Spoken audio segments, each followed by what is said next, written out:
Hello, my dear students. मैं प्रसाद sir from N Infinity Info Solution. Welcome you all for this amazing course of Theory of Computation. पिछले session में हमने discuss किया कि why TOC, TOC Theory of Computation का क्या जरूरत है, and there we concluded that TOC is all about language and corresponding converter. Her session का शुरुआत इसी से होगा. तो if it is all about language and corresponding converter, तो सबसे पहले ये देखना मैंडेटरी है कि लैंग्वेज के बेसिक्स क्या है. तो this particular session is totally dedicated for, ये सेशन पूरा का पूरा डेडिकेटेड है लैंग्वेज फंडामेंटल्स को देखने के लिए, right. So here in this session will be moving towards language fundamentals. बहुत इजी एंड इंटरेस्टिंग टॉपिक है, बट उतना ही इंपॉर्टेंट टॉपिक है, बिकॉज जब हम लोगों को लैंग्वेज के फंडामेंटल्स पता चलेंगे तभी हम लोग जाके पहले यूनिट में कंफर्टेबली काम कर पाएंगे, right. So let's begin with,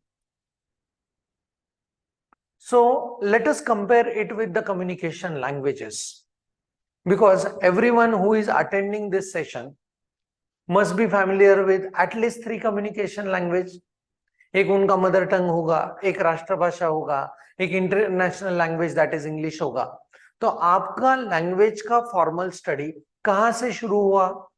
तो you will say that sir हमारा लैंग्वेज का स्टडी शुरू हुआ अल्फाबेट से, right. Okay, so alphabets, but can I say that this particular symbolic notation आपको तब तक पता नहीं था कि दिस इज ए, जब तक आपको आपके नर्सरी टीचर ने या आपके पेरेंट्स ने बताया नहीं. Let me make it more clear, right. For example, एक मैं यहाँ पे कैरेक्टर ड्रॉ कर रहा हूं. For example, if I have drawn this particular character and ये लैंग्वेज कौन से, मतलब ये कैरेक्टर कौन से लैंग्वेज से बिलोंग करता है ये आपको अगर पता नहीं है, तो definitely this particular entity is unknown to you. But let me tell you कि ये क्या है. तो this is ah from Japanese, right. तो ये जापानीज का अल्फाबेट होने से पहले ये अपने लिए एक क्या है, सिंपल सिंबल है, right. Okay, and some symbols are chosen and they become used for formal scripting of the language, जिनको हम लोग कहते हैं फिर अल्फाबेट्स. अलग अलग लैंग्वेज में इनको अलग अलग नोटेशन से बुलाते हैं. जैसे कि मराठी में वी कॉल इट एज बाराखड़ी, राइट. हिंदी में वी कॉल इट एज वर्णमाला. इंग्लिश में वी गो विथ अल्फाबेट्स.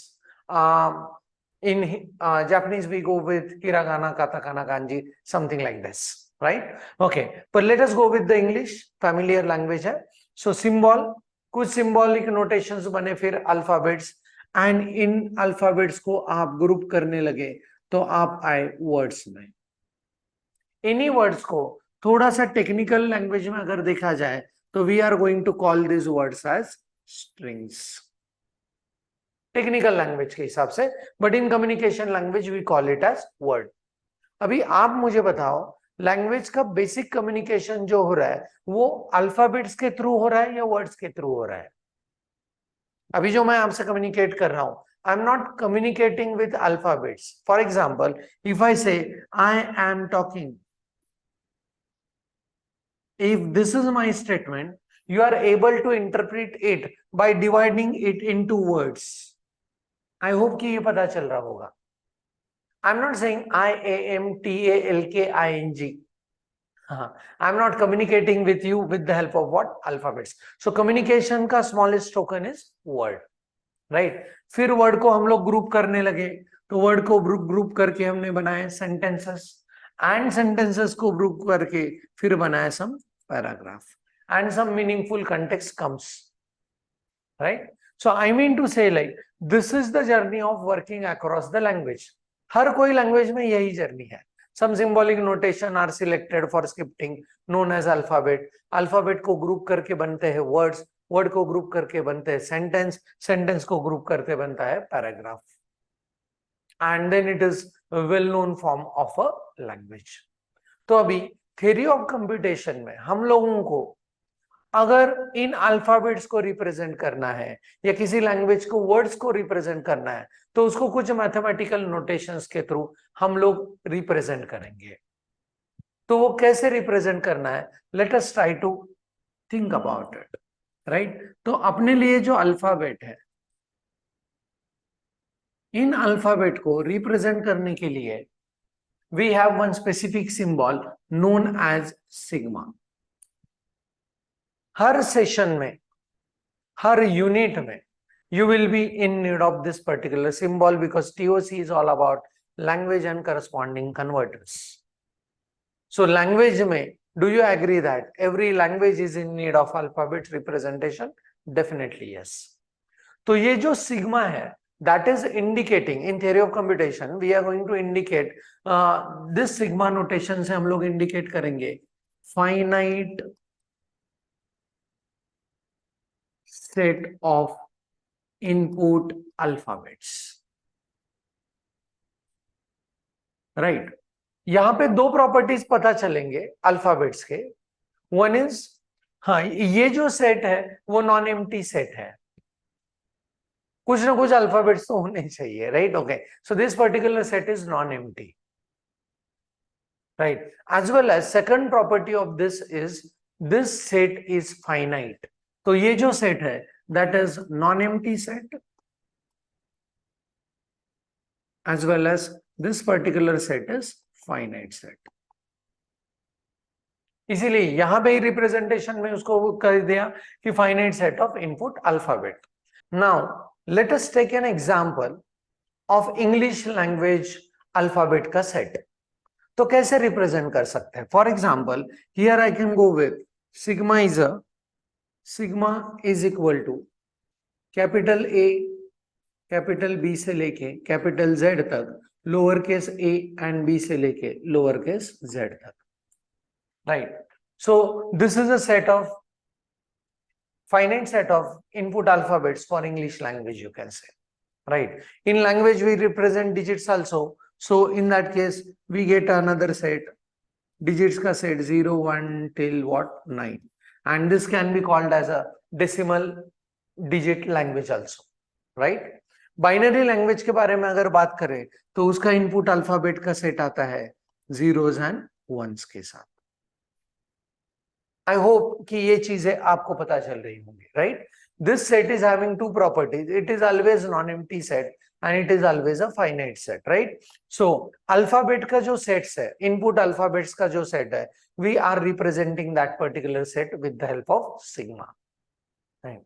अभी next interesting terms comes here is, इन्हीं अल्फाबेट्स को ग्रुप करके we are going to form the words, right? तो वर्ड्स के रिप्रेजेंटेशंस के लिए या स्ट्रिंग के रिप्रेजेंटेशंस के लिए we use some notations like this. So अगर कोई स्ट्रिंग या वर्ड आपको रिप्रेजेंट करना है तो you are representing it with the help of length of that particular word, and यहां पे this is always represented as sigma raised to k, where k is length of string, k is length of string। अभी जब इसके बारे में discussion करेंगे तो ये बहुत क्रिस्टल क्लियर होने वाला है, ध्यान देके देखना है, right? So k is the length of the string, for example so sigma of 0, sigma raise to 0 अगर मैंने लिखा तो this is all words, all string with length 0, right? Okay, sigma raised to 1, all the strings with length 1, sigma raised to 2, all the strings with length 2, sigma raised to 3, all the strings with length 3. So raised to का जो symbolic notation है that represent the length of the string। तो आप कहोगे ये क्या चीज है? So this is very important aspect। Length 0 के कोई वर्ड्स है क्या कम्युनिकेशन के लिए? ऐसे वर्ड्स जिसमें अल्फाबेट है ही नहीं, ऐसे वर्ड्स कम्युनिकेशन के लिए है क्या? Let me show you something, ध्यान देखिए, मेरी तरफ देखना है। If I say something as, so I'm saying something to you through expressions, right? Okay, where I'm not using any of the alphabets। So जो एक्सप्रेशन से लैंग्वेज बन रहा है, and that was the initial language जब कोई scripting available नहीं था, कोई लैंग्वेज नहीं था, तो people use to talk with expressions, people use to talk with some gestures, right, and that was the word with zero length. And इस word with zero length को टीओसी में बहुत इंपॉर्टेंस है, and the word with length zero is known as a special symbolic notation, जिसको कहते हैं epsilon. कुछ books में आपको ये सिंबल ऐसे मिलेगा, कुछ बुक्स में इसको ऐसे भी रिप्रेजेंट किया है, but this is epsilon symbol, right? Okay, and this epsilon means the word with zero length. Let us talk about formation of the words. For example, अपने पास sigma is equal to 0 and 1 है, binary language का हम लोग बात कर रहे हैं, right? So sigma is set of input alphabets, that is finite set 0 and 1 का है. Now, if I want to form all words with length 1, length 1 के वर्ड्स अगर फाइंड आउट करना है तो पहला वर्ड आएगा 0, दूसरा वर्ड आएगा 1. लेंथ 2 के वर्ड्स फाइंड आउट करने हैं, सिग्मा रेस टू 2. लेंथ 2 के वर्ड्स कैसे है? 0 0, देन 0 1, 1 0, 1 1. लेंथ 3 के वर्ड्स फाइंड आउट करना है, सिग्मा रेस टू 3. कैसे करेंगे? 0 0 0, 0 0 1, 0 1 0, 0 1 1, 1 0 0, 1 0 1, 1 1 0, 1 1 1. राइट. जितने इनपुट अल्फाबेट्स है, raised to length, you will be able to get those many possible words, right? हाँ, 2 रेस्ट टू 3, 8 पॉसिबल वर्ड्स यहां पे आपको मिले. तो you can see the enormousness of English language, जहां पे 26 अपर केस, 26 लोअर केस, और 26 कैरेक्टर को ही देखिए तो कितने सारे वर्ड कितने लेंथ के बन सकते हैं, right? So when we talk about strings and language, अभी वर्ड का कनेक्शन देखा विद इनपुट अल्फाबेट सेट, अभी हम लोग वर्ड्स का एंड लैंग्वेज का कलेक्शन देखने वाले हैं. Can I say that entire language is a collection of different words? Definitely yes. And in that case, किसी लैंग्वेज को रिप्रेजेंट करने के लिए अपने पास एक बहुत बढ़िया नोटेशन टीओसी में आता है, and that particular notation is known as Kleene closure.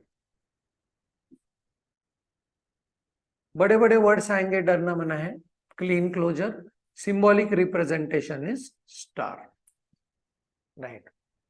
And ये नोटेशन, इसको क्लीन क्लोजर कहने की जगह पे बहुत बार आगे भी जाके हम लोग इसको सिंपली क्लोजर कहेंगे, क्लोजर. एंड इसका एक मीनिंग आपको लिए बता रहा हूं, दिस हम लोग always remember that star means, closure means all possibilities. Closure means all possibilities. So जब भी हम लोग लैंग्वेज को रिप्रेजेंट करेंगे, लैंग्वेज को, सो लैंग्वेज में अल्फाबेट के कॉम्बिनेशंस के ऑल पॉसिबिलिटीज लेके लैंग्वेज बनता है. मैं रिपीट कर रहा हूं, अल्फाबेट्स के ऑल पॉसिबिलिटीज को लेके जो वर्ड्स बनेंगे उनसे क्या बनेंगे? लैंग्वेज बनेंगे. सो लैंग्वेज का रिप्रेजेंटेशन हम लोग ऐसे भी कर सकते हैं. Language can be represented something like this: word with 0 length का union with word with 1 length का union with word with 2 length, union with string with 3 length, union with word with 4 length. I'm interchangeably using word and string. More prominent wording is string over here. तो 0 length, 1 length, 2 length, 3 length, 4 length, infinity length, इन strings को अगर हम लोग collect करेंगे तो we could be able to see the language and can be represented as sigma का, sigma raise to star, that is sigma का closure. And closure I say all possibilities, right? इसको अभी एग्जाम्पल के तौर पे देखेंगे तो और ये सिंपल बनेगा, right? For example, we have the input alphabet set sigma is equal to 0 and 1, and we know that is binary language set, binary language. Right. तो बाइनरी लैंग्वेज को रिप्रेजेंट करने के लिए इस सिग्मा के ऑल पॉसिबिलिटीज मुझे चाहिए।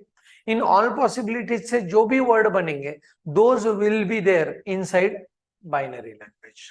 सो इस लैंग्वेज को अगर डिफाइन करना है, so I will be representing it with sigma का ऑल पॉसिबिलिटीज, एंड ये रहेगा इनफिनाइट सेट जहां पे पहला वर्ड होगा word with length 0, string with length 0 represented as epsilon, string with length 1 that is 0 and 1, string with length 2 0 0 0 1 1 0 1 1, string with length 3 0 0 0 0 0 1 0 1 0, like that. String with length 4, length 5, length 6, length 7, length 8, infinite set, right? So language all possibilities की वजह से this particular set becomes what?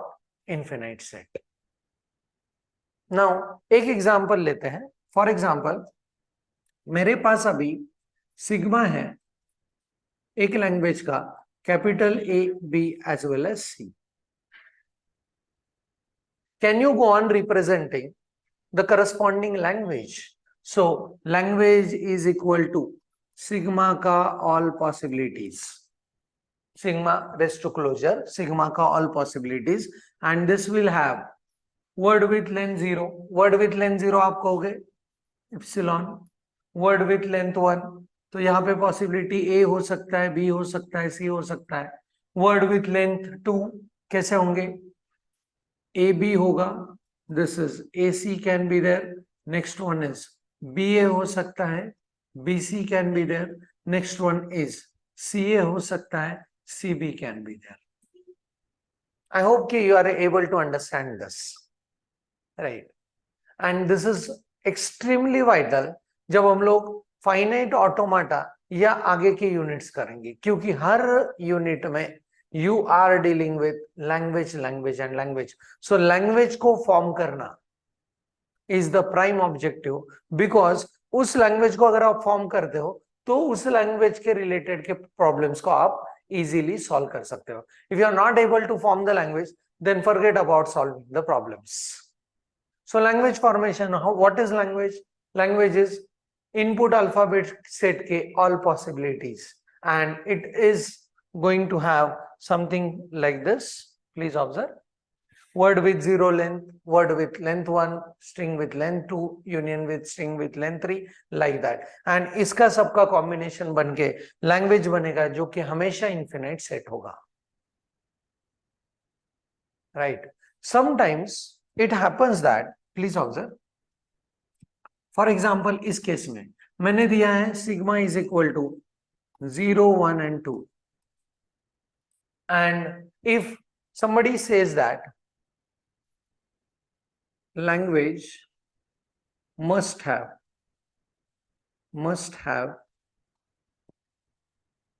words up to length 3. up to length 3 मतलब क्या? तो इस language में you could be able to find word with 0 length का union with word with 1 length का union with word with 2 length का union with word with 3 length. up to 3 length का word चलेंगे इस लैंग्वेज में. तो ये लैंग्वेज का सेट होगा finite set. Why? Because you are not going to take into account the further length of the words. So इस case में ये लैंग्वेज कैसे बनेगा? 0, 1 and 2.